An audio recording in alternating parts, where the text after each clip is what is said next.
17واں پارہ، سورت کا نام سورت الحج۔ یہ میرے سامنے آیت نمبر 29 کھلی ہوئی ہے۔ یہ حوالہ فرمایا وَلْيَطَوَّفُوا بِالْبَيْتِ الْعَتِيقِ، یہ حوالہ ہے۔ لوگوں کو چاہیے طواف کرنا ہو تو صرف بیت اللہ شریف کا طواف کیا کریں۔ میں نے پہلے بھی عرض کیا، دین جھگڑے کا نام نہیں، پیار محبت کا نام ہے۔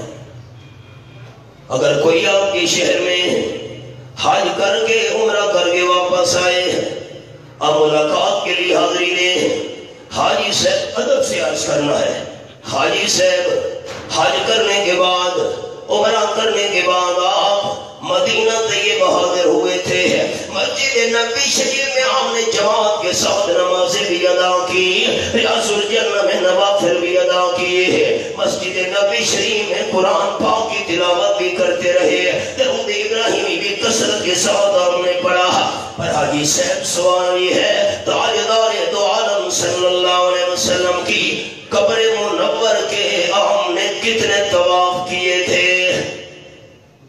بادشاہ کمال کرتے ہو یار۔ حاجی صاحب جواب دے گا، طواف تو صرف میں مکہ مکرمہ میں بیت اللہ شریف کے کرتا رہا۔ دوستو جھگڑا ختم۔ اگر بیت اللہ شریف کے بعد کسی جگہ کے طواف کرنے کی اجازت ہوتی تو آپ صلی اللہ علیہ وسلم کی قبر منور کا طواف کرنے کی شریعت میں اجازت ہوتی۔ جب رحمت للعالمین صلی اللہ علیہ وسلم کی قبر منور کا طواف کرنے کی اجازت نہیں تو پاکستان کی قبروں کا طواف کیسے جائز